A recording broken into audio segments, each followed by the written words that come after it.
Et continuons de voyager, cette fois plus près de chez nous. Partons au Maroc pour un périple de 250 km de Rabat à Tanger. C'est notre Zoom du dimanche, réalisé par David Bordier, Sébastien Maloiseau et Nathalie Marielle. Le Bouregreg, un des principaux fleuves marocains. Il se jette dans l'Atlantique, à Rabat, la première étape d'un périple aux multiples rencontres. Adolescent, Mohamed a appris à naviguer sur ces eaux. C'est un barcassier. Ces hommes promènent les touristes, font traverser le fleuve aux riverains.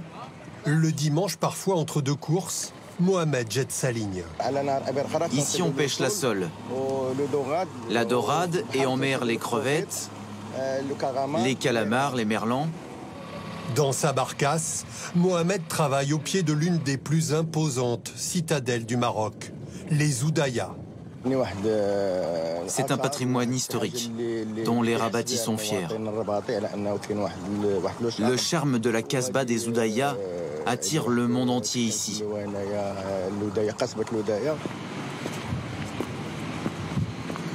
Est-ce qu'on peut dire Rabat est né ici? Ah, c'est la naissance même de Rabat. Et on l'appelait d'ailleurs aussi Ribat el-Fath, la citadelle de la gloire, de l'ouverture. Cette architecte est une des rares habitantes des Oudaya. Elle en connaît les moindres recoins. Elle nous ouvre les portes de cette forteresse vieille de 800 ans. Je suis en adoration devant cette porte parce qu'il y a plein d'entrelacs, de symboles. Il y a même des coquilles Saint-Jacques. Elle est à la fois sobre, belle, noble, forte. Nous entrons dans la Casbah en passant par le jardin d'inspiration andalouse. C'est quoi une Casbah? Une Casbah, c'est une citadelle fortifiée. Alors vous avez les citadelles militaires et vous avez les citadelles d'habitation. 1000 personnes vivent aux Oudaya. Ce n'est pas qu'un musée, nous habitons ici, nous vivons ici, nous sympathisons ici, nous nous disputons ici. Pourtant, dans ce dédale de ruelles, les touristes sont de plus en plus nombreux. Ma porte plaît beaucoup. Vous savez que cette pièce vient d'Inde? C'est vrai? Ça vient de Jaipur. Rima tient à nous faire découvrir l'habitat de la Casbah. C'est une maison traditionnelle, à patio. Nous y avons apporté notre touche d'architecte, mon époux et moi. Et puis en perçant par exemple les fenêtres qui étaient beaucoup plus petites pour avoir de la transparence, en apportant plus de confort et tout en étant dans cette circulation autour du patio. On a modernisé, mais en gardant un petit peu l'âme de la maison. Là, la vue à 360 degrés. Des toits de la Casbah, nous apercevons la Médina, la vieille ville. Cette autre partie ancienne de Rabat est traversée par la rue des Consuls, avec ses artisans, ses marchands. Jawed Bouazaoui a 63 ans. Ce commerçant est arrivé ici enfant, avec sa famille. J'ai des photos du magasin avec mon père. Vous pouvez nous montrer? Oui, d'accord. Aujourd'hui, chez les Bouazaoui, la vente de vêtements a supplanté celle des tapis. Celle-là, c'est 1993. La demande sur les tapis, c'est moins qu'avant. Concerné par l'histoire de cette rue où il a grandi, il nous montre d'autres photos. On voit la rue de Consul dans les années 20. Il n'y a pas beaucoup de changements. Ça existe. Cet bâtiment, ça existe. Tout ça, ça existe pour l'instant. À partir de 1912, le Royaume du Maroc passe sous protectorat français. La rue des Consuls abrite à l'époque plusieurs représentations diplomatiques. Et cachée au fond d'une impasse... Entrée ici, voilà, nous y sommes au consulat de France. Rien n'est changé. Tout le carrelage, tout ce que vous voyez est d'origine. Le marbre est d'origine, rien n'a changé. Ce petit palais tombé dans l'oubli a été le premier consulat de France au Maroc. Nouvelle gare de Rabat, 18 000 voyageurs y transitent chaque jour. Alborak, le TGV marocain, acheté au français Alstom, est le premier train à grande vitesse du continent africain.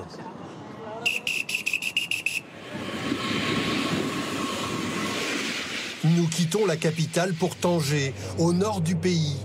Un voyage d'1h20 contre 3h45 auparavant. Cet architecte emprunte ce train plusieurs fois par semaine. On était un peu coupé entre le nord et le sud. Je ne vous cache pas que la distance faisait qu'il n'y avait pas beaucoup de partage. C'est humain à la fois et puis ça fait aussi des relations de business très très sérieuses, très, très prometteuses. Notre voyage se poursuit à 300 km/h. Les premières montagnes du Rif apparaissent.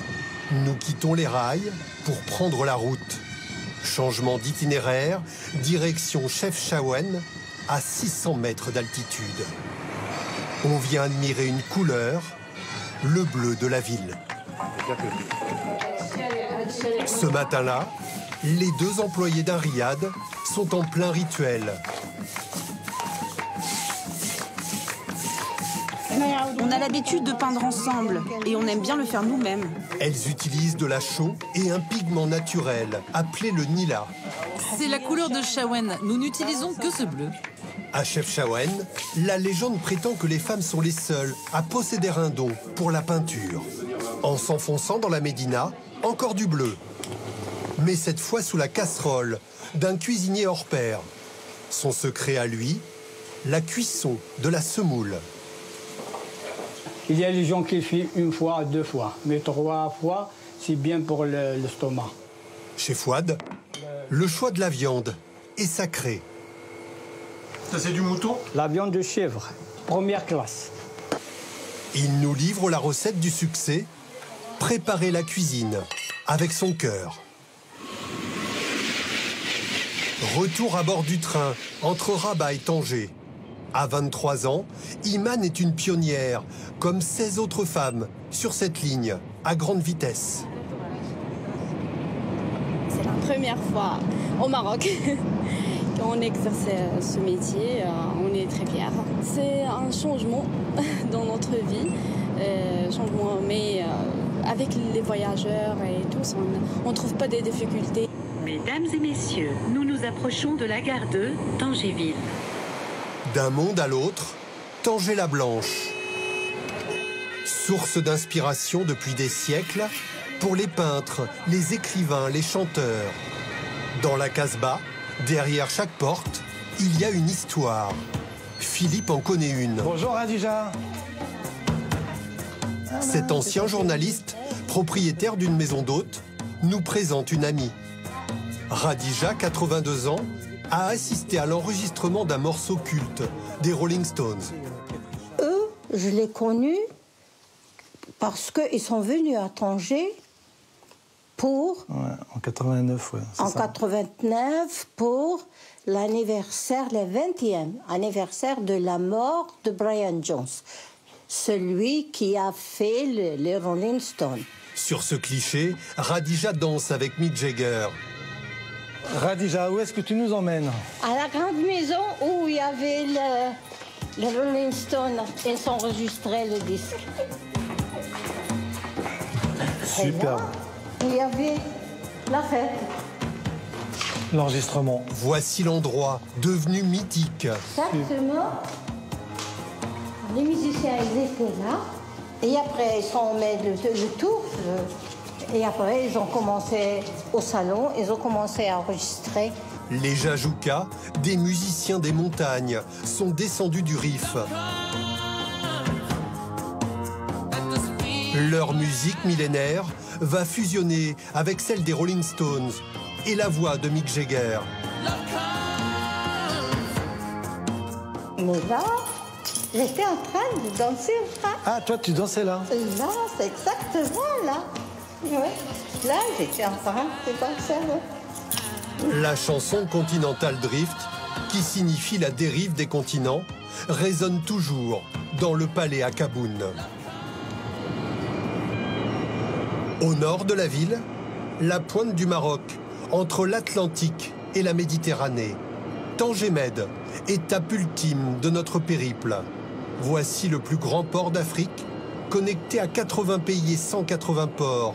Grâce à ses eaux profondes, Tanger Med accueille des monstres de plus de 20 000 conteneurs, l'équivalent de la consommation de café d'une année en France. L'arrière 60 écarté. Chaque jour, comme Tariq, des pilotes font entrer et sortir une quarantaine de navires. Ces chefs d'orchestre dirigent la manœuvre, déplacent des milliers de tonnes au mètre près. C'est un bateau de 250 mètres, c'est à peu près 50 000 tonnes. Voilà, donc c'est une masse, c'est une énergie. On va attaquer la sortie maintenant.